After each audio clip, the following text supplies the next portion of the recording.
All right, ladies and gentlemen, I want to say welcome to Beyond the Thank You. This is a podcast that is about going a little bit deeper than the normal conversations that we have on a day to day. And today we're here with a very special guest, and we're here to listen to her story. Dr. Serelda Herbin, our guest Hey, today. hey. I want to say welcome. How are you doing, ma'am? I am doing well. How are you doing, Michael?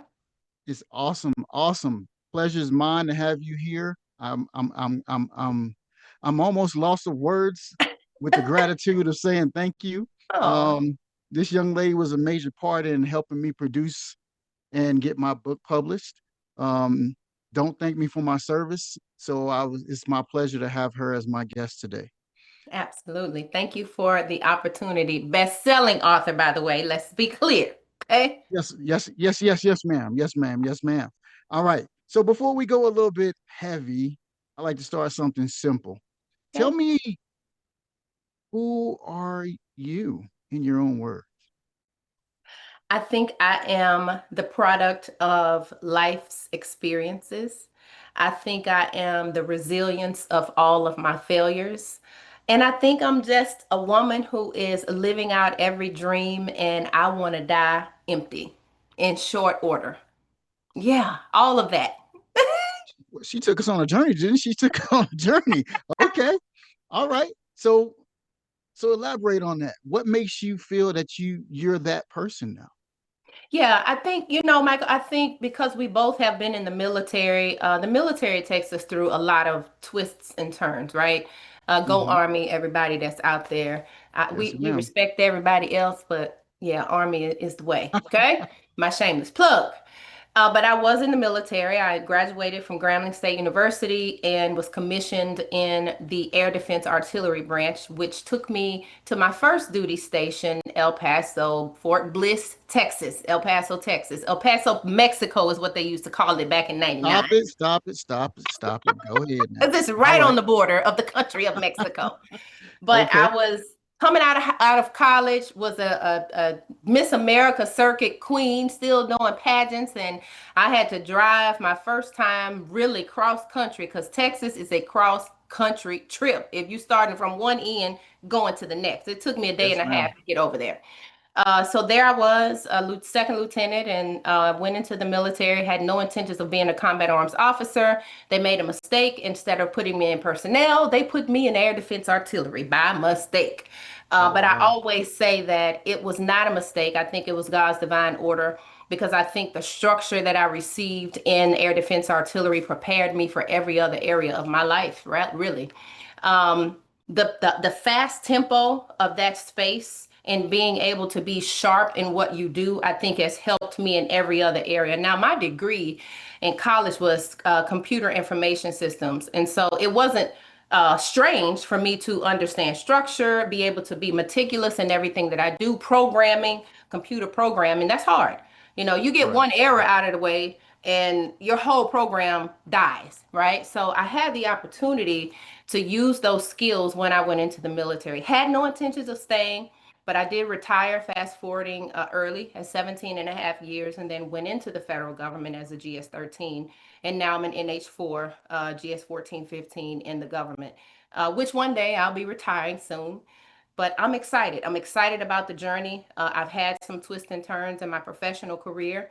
I've had some twists and turns in my personal career. Was married 23 years, and after 23 years, divorced. Wasn't by choice, but it was necessary for me to live. God said, you have two options: stay and die or leave and live. And so I said, well, God, can I stay and work it out? And he said, well, you tried that for 23 years. That didn't work. So Oh either you're going wow. to stay and Okay. keep having panic attacks that look like strokes and trying to fix something you can't fix or fix somebody that you can't fix, or you're going to leave and focus on yourself. And so I said, well, God, okay, I filed for separation. He said, you can be released from this marriage. I said, my marriage was my purpose. He said, no, it wasn't. You made your marriage your purpose. You made your husband your God, and you forgot about me. And so for me, that took me back because I'm an ordained elder. And so for me to get a divorce, I grew up Baptist. And I grew up in Louisiana, so I'm a country girl with a very conservative religious background. That you can't do this, you can't wear that, you can't say this, you can't wear lip gloss, all those things. And then I'm sitting in front of a divorce, like, well, I can't do this. And God said, I would never call you my child and let you be hurt or let you be harmed. So, no divorce, no relationship ever comes before the well being. And so that settled me a little bit. He said, you've got to be married to your purpose first before you're married to anybody else. You can still be in a traditional marriage, but you still got to be whole. You should be whole going into it. And I realized, hindsight, Michael, that I was 25 years old when I met my ex-husband, and 23 actually, and we got married at 25. I didn't know anything about marriage. I mean, I'm young. We were both young. And so now, fast forwarding really 25 years, um, I've learned a lot about myself. I've learned that what I wanted at 25, I no longer want at 50 in a Oh yeah. relationship. Yeah. And so, what I thought to be whole for me at 25 years old, being whole today at 50 looks nothing like that. Do I want a companion? Do I want to have a relationship? Sure. But I can't do that until I'm whole first. And so now I'm in this um, identity space and identity season of my life where I'm learning what I like and I'm learning what I don't like.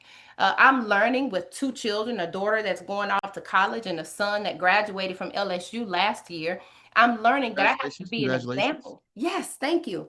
I've Yeah. got to be an example for them. So I'm gonna pause here because I know you got all types of questions. I can run my mouth all day long. Okay. No, no, no. I told you we're here to listen. We're here to listen to your story. Get back to the major topic though, Yeah. is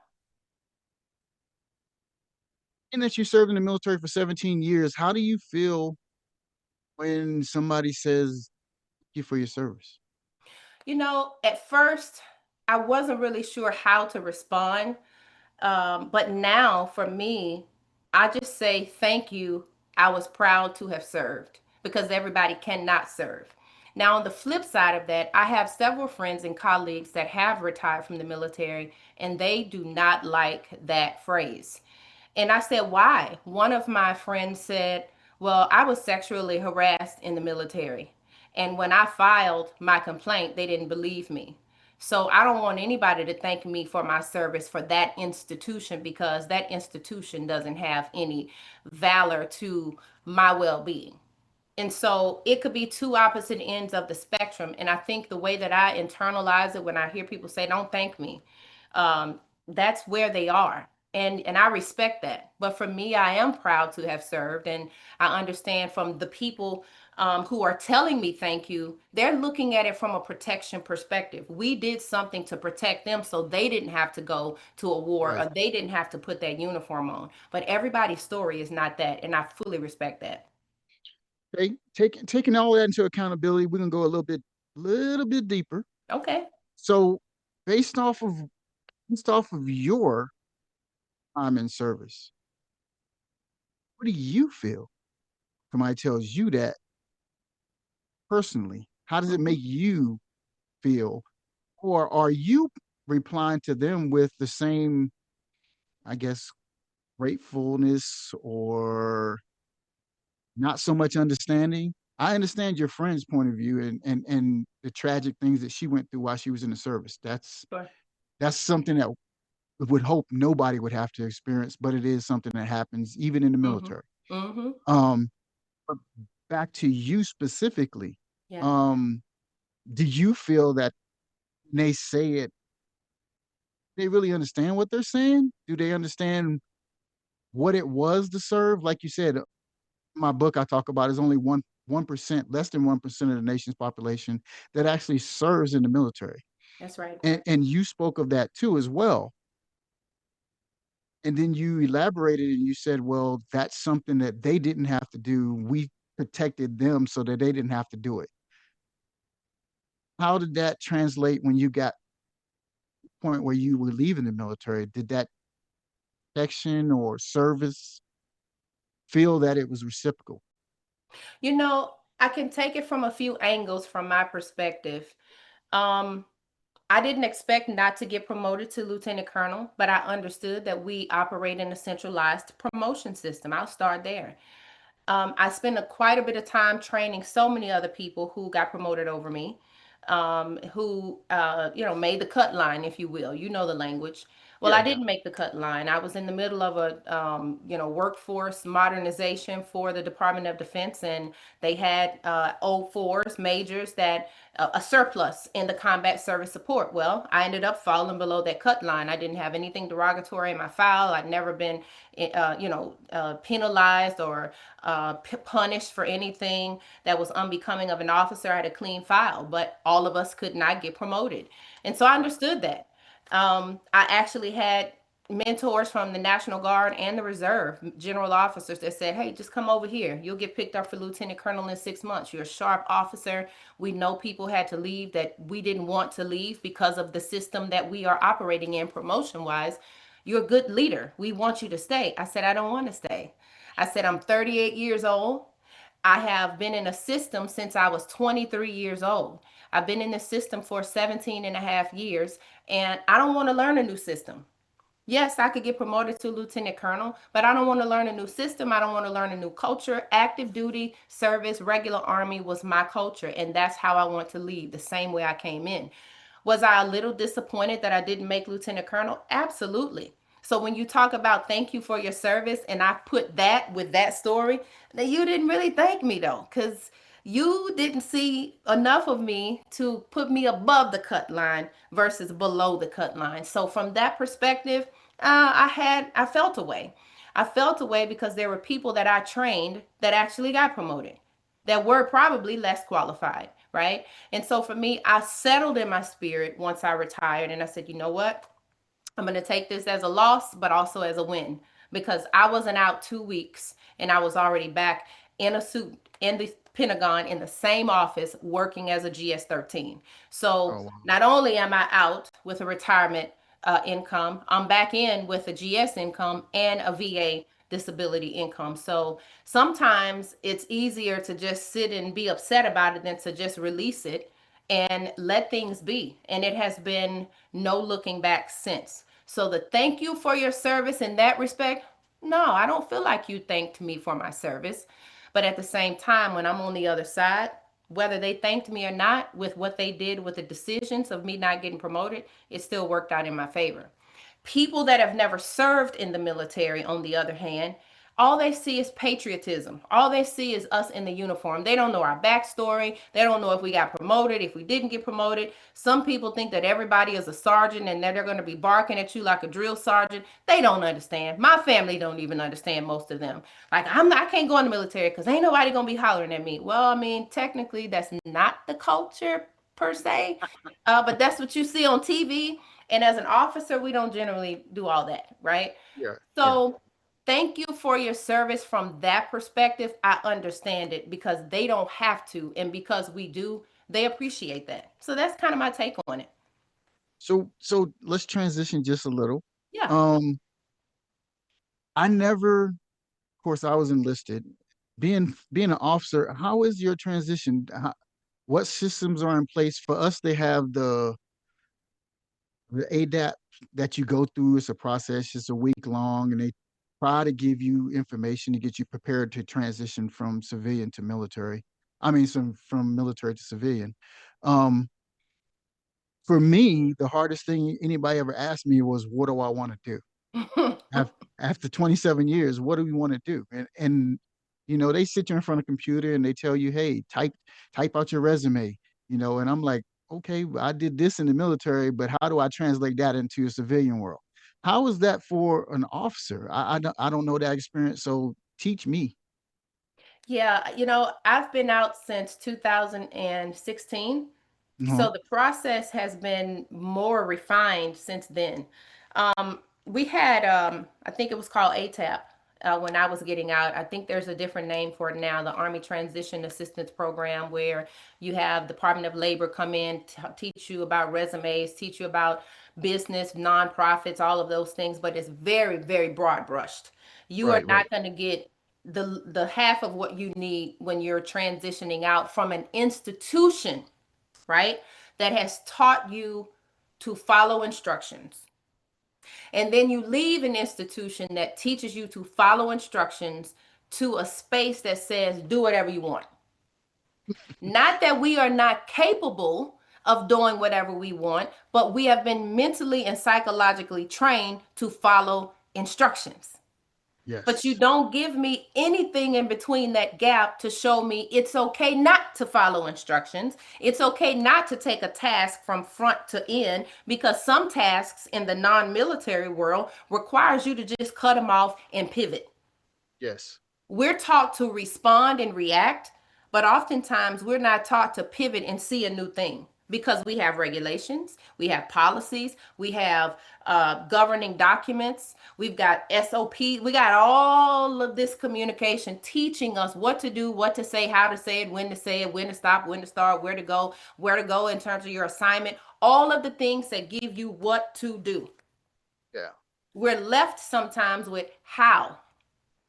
How do I transition from an institution that has conditioned me to follow instructions, and now I have to give my own self instructions to do something that I've never done before?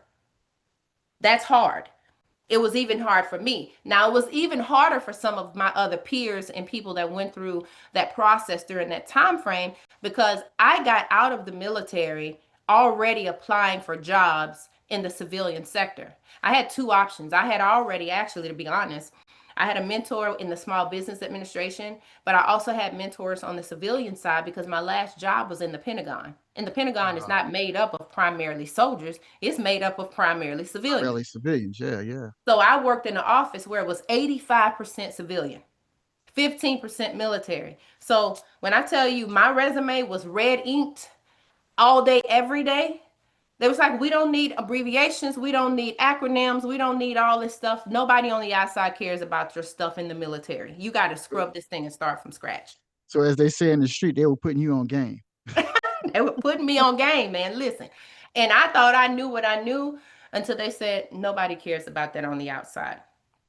So here I am. I was the military equal opportunity director for the entire Department of the Army, sitting in the Pentagon, writing policy for all things military equal opportunity.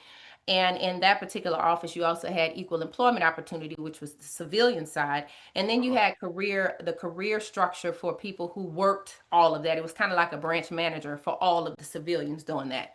And so for me, I had the opportunity to see from an enterprise level how we write the policy, but I often saw the gaps where the policy was not touching the people who had to implement it. So there was always a gap in between. You can't just sit here and drop policy and not ask the people that have to execute it. It may not make sense. So because I had already operationally been on that field side, the air defense side, going to deploying 3 times, I was able to take policy and implement it in a way where I got buy-in from people that were actually doing the work and implementing this policy. But now I can feed policy from the highest level and be able to allow people to execute it in the right way and give feedback if it didn't work. So Right. I was really excited about that job when I got out. Awesome. So also mentioned that when you got out that you were able to be not only financially stable with your new civilian job that you found, but you were also able to be somewhat financially stable because you had your disability. How was that transition? And did you get out already? evaluated, or did you have to go through the process? So when I got out, 6 months before I got out, at the time I got out in 2016, I was able to go to I went to the VFW, and someone at the VFW looked at all my medical records. They took them, they put it in the system, they filed for me, no cost. And by the time it came back, before we filed, the guy said to me, "You've got 52 ailments." And in my mind, I'm saying, "No, I don't. I'm not, nothing's wrong with me." And he was Not like, knowing that that's a good thing. that's a good thing.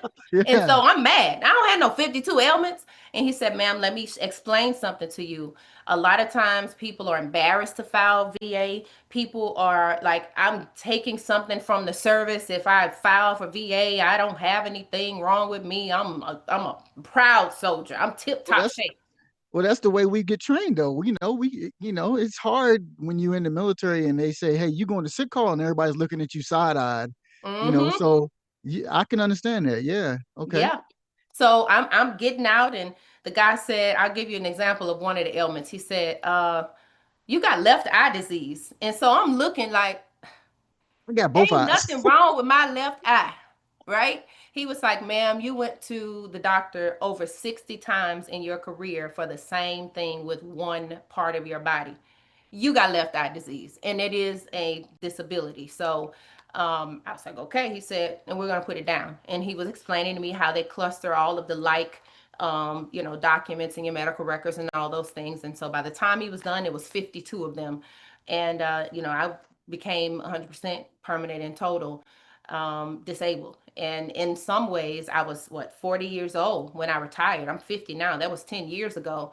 And some Right. of those things that he said, oh, I can feel them now. Yeah, They of are popping course. up all over the place. I mean, that's a blessing though that you were able to get out and automatically be 100% disabled and not have to go back, back and forth through the system, which a lot of veterans do have to continue to do. Mm-hmm. I got out, I was 90%, and it took me got out in 12, and it took me till 24 to get 100%.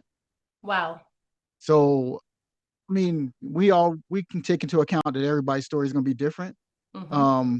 But you were fortunate to have somebody that not only took you under the learning tree, as we say, and Mm-hmm. told you about that, but at the same time, they were doing it on the civilian side, prepping you for a job, which is beautiful. So Yeah. everything fell right in place for you. That's awesome. Um, Thank you. so tell me about transition once you got into the civilian workforce. You said that you were working on things that you were pushing policy down, and at the same time, who at the bottom you could relate to them or you had connections to them so you could connect the dots. Um, that's also a blessing too, because you were fortunate enough to be able to play the top and the bottom. Mm-hmm. We know in the military a lot of the times everything comes from the top, and we say, hey, always comes from the top and it just falls down to the bottom, and you just got to end up doing it. Right. So you were fortunate enough to be able to be the mediator between the top and the bottom. um, where did that take you in your career field? Because now you're saying you're GS 15, which is awesome. Thank you. Um, but you're ready to move on to something else. What drives you to do that? Because the average person is going to look back and they're going to say, "Well, man, she a GS 15. She making bank. She need to stay there." What drives you to do something different? Tell me. Life evolves, environments evolve, the government system has evolved, government leadership has evolved, federal development of those type of jobs has evolved. It is not the same that it was 10 years ago. um, I was taught, okay, you really can get a retirement at 5 years. Many of the people that were mentoring me were older than me, right? Right. So many of them are not retiring at 40. Many of them are retiring at 46, 47, 48, maybe 55. Let's move it over to the right a little bit, closer to retirement age. So if somebody gets out at 58, they Mm. only need to do 59, 61, 62, 63. They only need to do 5 years, really four, to get a government retirement as a civilian, Okay. right? Explain that a little bit. Okay. How So that works? let me do it with clean math, right? I Girl, I'm from am North Carolina. Break it down simple. Make it, put it where the ghost can get it now. Put it where the ghost can get and this is broad brush, right? it. Okay. So I retire at 59 or 57. What's 57, 58, 59, 6? Okay, 57. I retire as a major at 57 years old. Okay. I get a GS 13 job at 57 years old, same year. So I got 57, 58, 59, 60, 61. At 62, I only need 5 years in order to get and draw a government retirement as a civilian. That's the minimum. Okay. Okay. Okay. So technically, I come in for 50 at 57, 58, especially if I don't do a high three. I do exactly 5 years. I get a retirement based off of the grade and the time that I was in for that time period. Okay. Most people will do 10 years. And of course, the more and longer you stay, the higher the percentage is. I'm at 10 years now, but I'm only 50 years old. So I have a decision to make. I can let the clock roll and manage what I'm doing on the side until it builds into something that replaces where I am in the government and say adios. Because in essence, for me, it's come down to this. I want the latter half of my life to be fulfilling. I love the government. The government was my professional job my entire life. I came out of college. That's the only job I've ever had in uniform and outside. So I know the culture. But like I said, cultures evolve, cultures change. Depending on the leadership that's in place, they can come in and wipe out everything that you thought you Yes. knew, all of your security that you thought you knew. And you're like, okay, this don't seem quite safe anymore, not just financially, but psychologically. Right. I Right. don't want to go to work every day and think that I'm next. Nobody should live like that. Nobody's workplace should be like that. Not me and not anyone else's. No, I don't care what color you are. Now, of course, we know that some of the systems that are currently in place right now affect minorities substantially more than the majority. We know that. It's no Yes. secret. You can go look it up. You can type that phrase in, and all types of articles will come up. But the reality is, I have not put and have never put my career in the hands of the federal government, ever, while I was in uniform or now as a government civilian. I am now living every day, going to work every day, and my job in the federal government is funding my dreams. Okay. Explain what is your dream. My dream is to live fulfilled, Michael. My dream is to live out the gifts and the purpose that God has placed inside of me. I understand that I am not the sum of being a retired major at 17 and a half years. I realize that I have a doctorate degree in strategic leadership and a concentration in leadership coaching. That's not the sum of who I am. I have a master's degree in business administration. That's not the sum of who I am. I have a bachelor's in computer information systems. That's not the sum of who I am. So if I am living strictly off of titles, I will never be fulfilled because that's just a few of the titles. I can go to certified defense mediator. I can say I'm a diversity, equity, inclusion, and belonging facilitator. I'm a master facilitator. I'm a speaker. I've recorded songs. I have EPs. I'm a professional speaker. All the things. I'm a trainer. If I live off of everything that I just said, and if somebody were to strip them away, where is my identity? I want to operate in what he has called me specifically to do. What are you good at? For example, I know that I like to help people. I know that I'm a giver, and I know that I'm a ruler. A ruler in the sense of I like things to be in order. I need structure. I was talking to a mentee the other day. I said, anytime I go into a space, I'm either going to look for the structure or I'm going to create it Mm, because I have to have structure of some sort. It's how I'm wired. That how you're wired, or is that how you were molded in the military, in your time I in think it service? I think it's a combination of a lot of different areas. First of all, my grandmother raised me. My mom was a drug addict. My dad introduced her. I stayed with seven different families between 11th and 12th grade, several. And my grandmother died when I was 11th grade. She raised me from birth. So I stayed with a community raised me. And so for me to have structure, it started a long time ago, long before the military. Right, The right. two people that were supposed to nurture me, I never had the opportunity to know what it feels like to be raised by my parents. So there were ideologies in my mind when I was even small saying, when I become a parent, my kids are going to be raised with the mom and the dad, and they're going to be married, and we're going to have the picket fence, and we're going to have the dog. Well, I had Hmm. all of that. But life happens, free will happens, decisions that people want to make happen, and that didn't last forever. But it doesn't mean I can't begin again. That's another thing that I teach. It is always okay to begin again. Many people get stuck like, no, I can't begin again. I got to punish myself. No, that's not true. I was one of those people. Like, you don't get to begin again. You messed that up. You messed this up. You messed that up. That's what your mind is saying. When in essence, I didn't mess it up. I made a decision to choose me. And oftentimes, with our purpose, what we're called to do, we leave it. Yeah. Another thing that I teach, Michael, is where is your other half? When you hear the word other half, people think about a partner, they think about a girlfriend, they think about a boyfriend, they think about a wife, a husband. I'm talking about the other half of yourself that you gave away. I'm talking about insecurities. I'm talking about a career. I'm talking about letting someone walk over you. Like you're just allowing people to pull things away from you. Now you're operating as half of yourself. Pull that Mm, stuff back in. Go find your other half so that you can be whole and operate at maximum potential. awesome. I feel like I just got preached to, but that's okay. That's okay. I'm All right. sorry. No, no,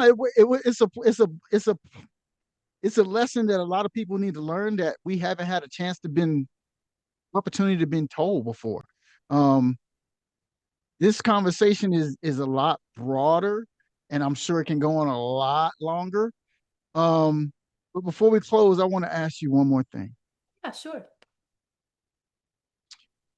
If you were to go beyond the words of service, this moment right now in your life, are you still continuing to serve, Absolutely. Absolutely. and how? So, one of the things that I use as a cornerstone in my life is a quote from Arthur Ashe. And Arthur Ashe says, start where you are, do what you can, and use what you got. Sometimes we want to go beyond those three elements and we miss being able to just serve. Many Mm. people think that they have to be served.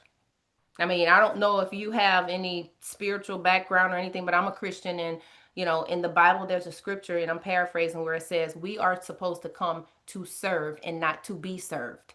And oftentimes we are self-serving people, not selfless people.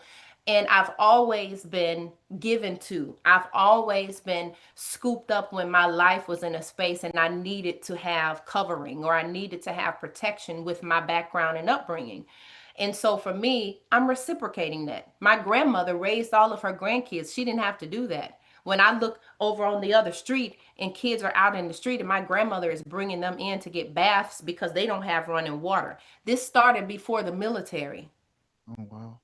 So for me, creating a family with people that are not blood, that's a no-brainer for me. I realize that my extended family has no blood relation to me. I'm learning that I have family connections, i.e., Michael Parker. I didn't Thank you. realize I didn't realize that I would have a connection to this guy who didn't even know anything or cared about being a bestseller and did it in less than 12 hours. Shocked me. I went to sleep and woke up thinking we had another day and you already got the badge as a bestseller. We appreciate you. So for me, service never stops. It just transitions and pivots into other spaces. Awesome.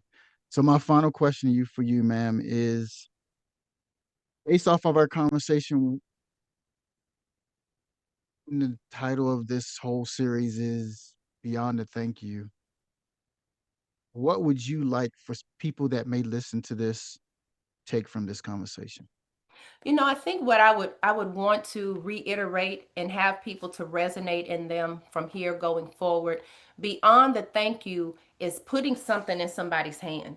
Beyond the thank you is sharing information. If we're talking about veterans specifically, there are some veterans who just don't know where to go. There are some veterans who are embarrassed to ask. If you have the capability, if you have the ability to sit and take time, give them a sandwich if you're passing by them in the street. Take them out to get food if you're passing by them in the street. And all veterans are not homeless. Let's be clear, right? There may be veterans that are dealing with invisible disabilities.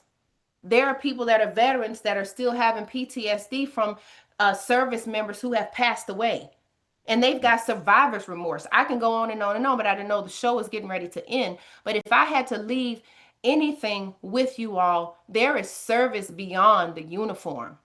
Find those ways to plug in to continue to serve, because patriotism does not end when that uniform comes off. With that, I'm going to say thank you for your time.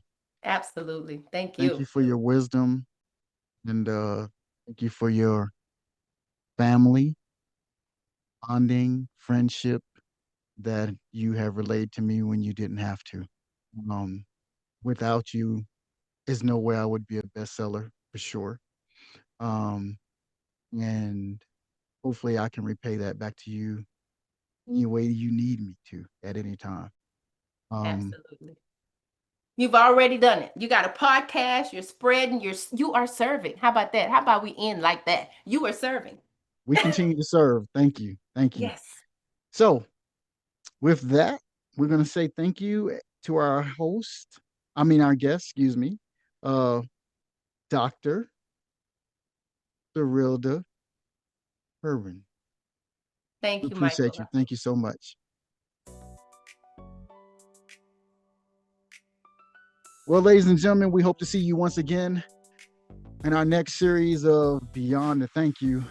We'll have another guest and another story, but our ears will still be open.